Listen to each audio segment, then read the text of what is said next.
5 beta readers, 9 critique partners, and 1 very imperfect book. So I just finished my beta reading round of my YA heist thriller, Some Kind of Criminal. I had 5 readers. 1 did not finish, which is fair enough. I also don't think they were the least suited to the story, least familiar with the genre, so it worked out.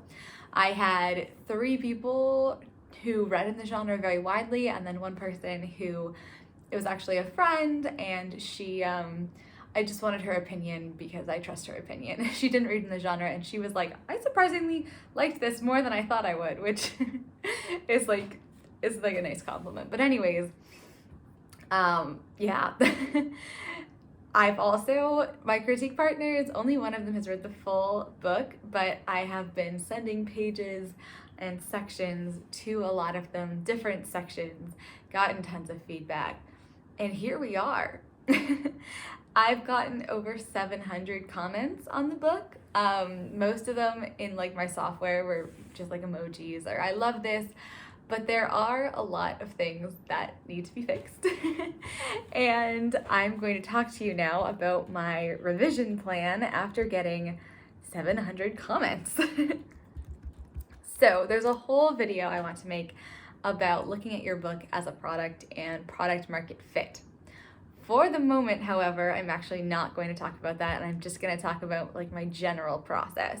So I'm using betareader.io. So my first step in editing and handling my beta reader feedback was to go through everyone, and it's really convenient. You can mark things as to do, doing, done, or ignore. So I went through every single comment. Emojis I just didn't touch at all because that would be too much effort. But if it was a compliment, I read it, thought, oh, that's nice, and then I pressed ignore. If it was a piece of constructive criticism or confusion, I took a second to evaluate it and then either clicked ignore or doing. And then there were a couple of things that overall I had kind of done already, and so I clicked done for some of them because I was making edits as feedback was sort of coming in, which is bad, but that's what I did. So then, having labeled all of my comments, I went through and I have 2 separate documents. I have my macro editing document and I have my micro editing document. So in my micro editing document, I'm going chapter by chapter and putting chapter specific feedback. So for example, let me just pull up a chapter here. Oh, chapter 6, I have a lot of feedback for that. So some of the things I have listed: need a bigger oh shit moment and a physical threat, set the scene a little bit more, there should be a bigger reaction and stronger reasoning, delete a line, only one surfer dude is a note, because I had, it's very confusing. They're in a Margaritaville, so there's surfer dude 1, surfer dude 2. I only really need 1 surfer dude, someone pointed out. Build more fear, bring in the panic around what the ant will think, sharp specifics of weapon instead of calling it a weapon, like do something normal, check chronology, things like that. So usually, like on average, I have maybe 4 comments a chapter based on specific things that people said. So I did all of the micro stuff, and mostly that was the in-chapter comments. So that was easy to go through. I also had surveys at the end of chapter 1, after the end of chapter 7, at the end of act 1, and then the midpoint, and then the all is lost moment, and then at the end. And also at plot point 1, the break into 2. So I had like 6 surveys that readers answered. And so for them, that was where most of my macro feedback came in. So I went through, read the surveys, and just literally copied and pasted everything that I thought I wanted to address in one big list. These are things like everything from foreshadowing, dropping clues. There was a Mafia element to the book, but it was really never developed, and everyone pretty much said that. So I'm like, hey, drop that. You know, any, there's like a gazillion things here. Not a gazillion. there's quite a few. There's maybe like 20 things, 15, 20. Things like, you know, the relationship between Lena and the Maisie needs to be developed further. Make some decisions on the group, that sort of situation. And so I have that, and I've broken it into Act 1, Act 2, Act 3, and global. I have the most on Act 2, of course, and only one thing in Act 3, because I know the end of the book is pretty good. The Act 2, there's a chunk, especially the second quarter of the book, the first half of Act 2, also known as Act 2, also known as Act 2 Part 1, is still rough, and I knew it was rough going in, but it's been very helpful to get people's opinions on it. So I have that, and then I have very global things. So for example, I need my character to speak Italian, and so I'm setting that up. That has to change throughout the whole book. Just a couple things. Anything that like is applied to more than one act ended up in my global section. And so what I've done is I'm using Notion. So my plan, which I have not fully enacted, is to go to each of these points and then write out specifically how to accomplish it. So for example, in my very first chapter, the premise of the book is that it's like Lena Avery's is a snitch. Everyone in the orchestra says so, but when her music career is basically in the hands of this flirty thief, she agrees to help them steal this legendary violin from the most famous museum in Florence. I know there's a little bit of logicality in there that I have to work on, but that's the premise of the novel. So the snitching part is important. And so the first chapter, she is snitching on another orchestra member, and that orchestra member's name is Sam. And it was interesting to read people's feedback because I asked for predictions. Sam's only in that one scene, the very first scene. She never comes back. But everyone was like, Sam's gotta come, not everybody, 2 people were like, I hope Sam comes back. We're like, Sam's gotta come back, right? I'm like, oh God, nope. So I had to think, how do I still make this action happen while like, yeah, how do I still make this action happen while making it clear Sam is not important? So I have a couple of things that I'm doing. One note is in chapter 1, we're introducing Maisie. She's coming in earlier than she was originally in chapter 3. I'm bringing her into chapter 1, and she's getting involved in this whole snitching situation. I'm heightening Lena's emotions and inner life in the first couple of chapters, mentioning Sam as little as possible in chapter 2, and she's mentioned again, I think it was in like chapter 7, so I just wrote like nix that.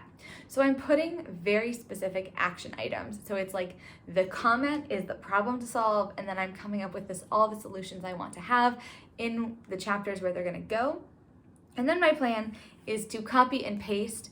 So say I had something that needs significant changes, not like a line, but significant changes in like chapter 1, chapter 11, chapter 37, I would copy and paste those under the micro edit, so the per chapter edits. So then when I go through chapter by chapter, I'm handling both the micro and the macro at the same time. Is this a good idea? I think so. I feel very organized.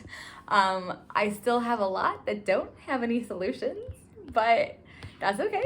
I will work through it. And I have some that do have solutions. Like I came up with a really exciting solution.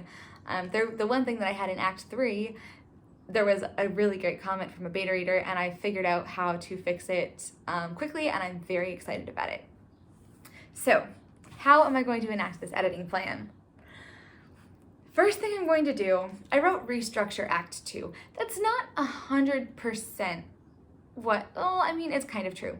So one beta reader who is also a critique partner she's lovely, and I really trust her feedback. I pretty much took everything she said into consideration because she really loves the book and she really got it. And there were 2 scenes that she said should be inserted, and I read it, completely agree with her. So in Act 2, I have a chapter or 2 that I know I'm just gonna nix. I have another chapter to replace it, And I don't know if I need something else. I might add one other small scene in there. Not entirely sure. But that's what I mean by Restructuring Act 2. I'm gonna read through it and just see if there's anything else I can think of doing.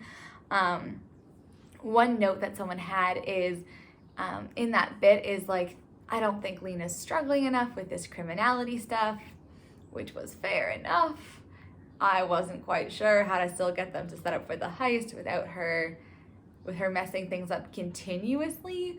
So I think I have to make it a little bit harder for her, but I don't think that's going to be massive changes. I think I can just do that in the existing scenes.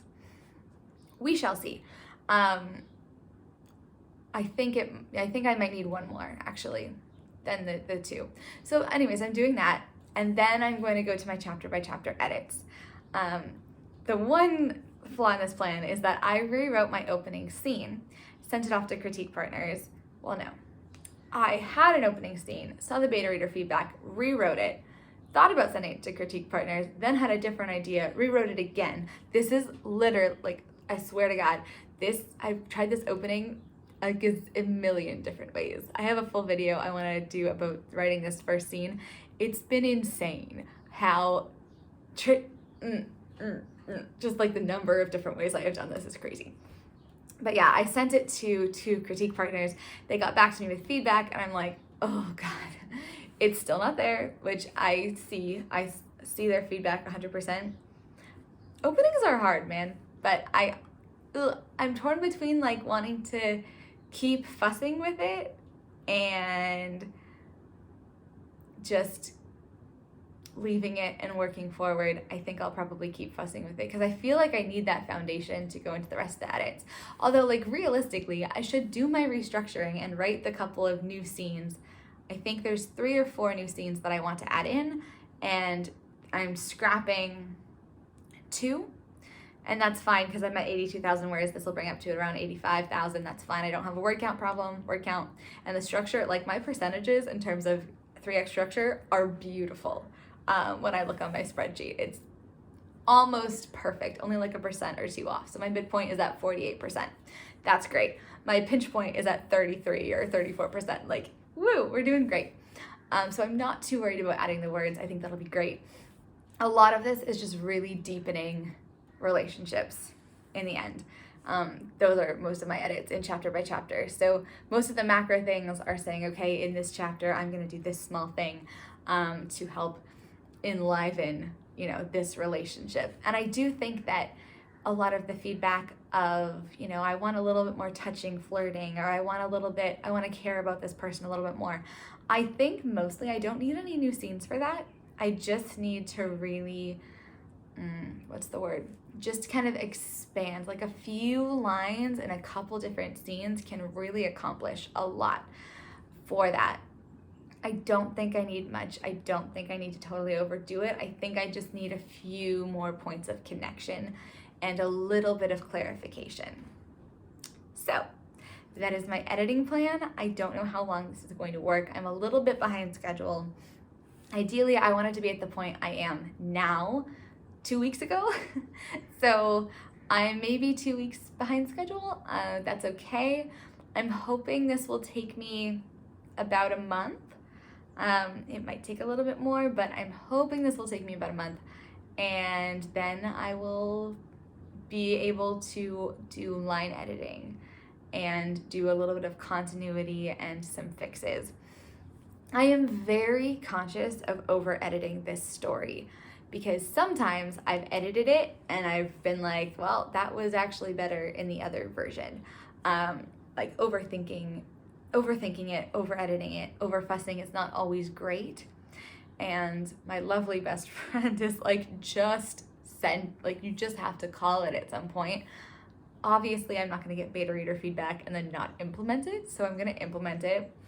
Maybe try to do line edits. Maybe I don't want to give it time. Like, I really want to start querying. And there's a reason for that. That has to do with what's happening in the market. But I think I just have to let it go.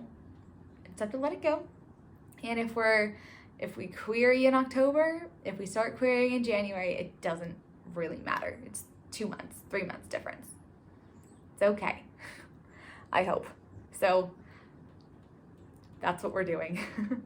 If you are editing your book right now, please tell me how you're going about it. I'd love to hear all about it. What kind of software do you use, and how do you organize things? Are you more like macro? Do you do micro? I've been trying to put it into bite-sized pieces so I don't get overwhelmed, and I would love to hear how you tackle that. Thank you so much for watching, and see you next time.